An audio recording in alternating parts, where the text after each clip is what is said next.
Well, there was another White House briefing today, so I figured, why not? It's like riding a bike. I'm going to go try to answer as many of the questions as I can, but with the actual truth. Okay, we're going to start with NBC's Garrett Haake. On the president's dinner tonight, will the White House commit to making a list of the attendees public so people can see who's paying for that kind of access to the president? Garrett, we would all love to see that list. Of course, the White House isn't going to release it, though, of the list of who's attending the dinner, because they don't want anyone to know who's paying for access to the president and paying to make Trump and his sons richer.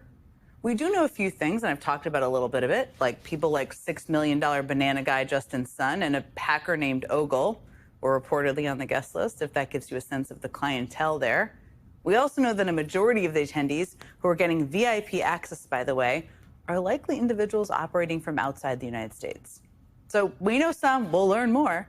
But yeah, I wouldn't be hitting refresh for that list. Okay, Mary Bruce from ABC News. Following up on the dinner tonight, you mentioned this is not a White House dinner, but the president is always the president, and the Trump family is making money off of this. So can you just explain, how is this not the president using the office to enrich himself? Mary, I can't explain it because that's exactly what this is. I mean, just imagine for a second that Joe Biden or Barack Obama said, you know what? I'm going to go have dinner with 200 donors, many of them from other countries, and they're going to pay millions of dollars to an outside business that makes me and my family a whole lot richer. And by the way, not even going to tell you who they are. But don't worry, it's fine because I'm not on the clock. Imagine the field day Republicans would have with that one. Okay, next up, Yamiche Alcindor from NBC News. The president showed a video that he said showed more than 1,000 burial sites of white South Africans that he said were murdered. We know that that was not true and that the video wasn't showing that. So I wonder, why did the president choose to show that? It's not true that the video was showing a burial site. It is unsubstantiated that that's the case. Well, first of all, Yamiche, you're right. That was not true. I mean, according to local news reports, the video was a compilation of protests against the violence that all farmers face, regardless of skin color. But Trump became, we think, obsessed with this false narrative of white genocide after seeing a Fox News segment on it back in 2018.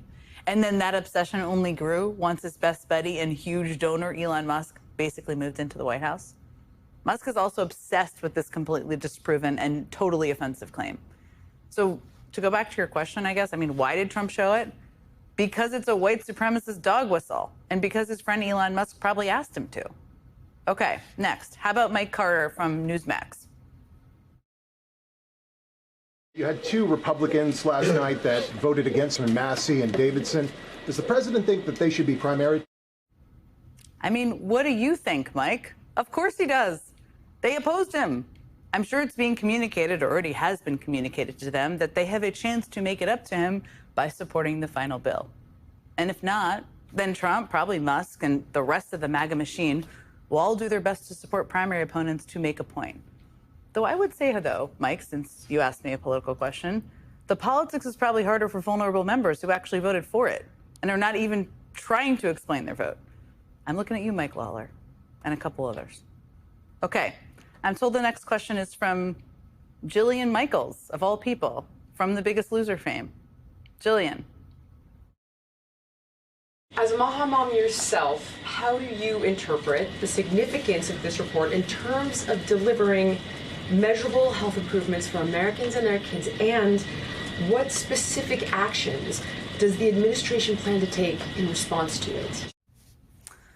Well, Jillian, that one was definitely made for Caroline and not me. But since you gave me the opportunity, that was a 72-page report put together by the Maha Commission, which includes such distinguished health experts as, wait for it, RFK Jr., Linda McMahon, and Stephen Miller.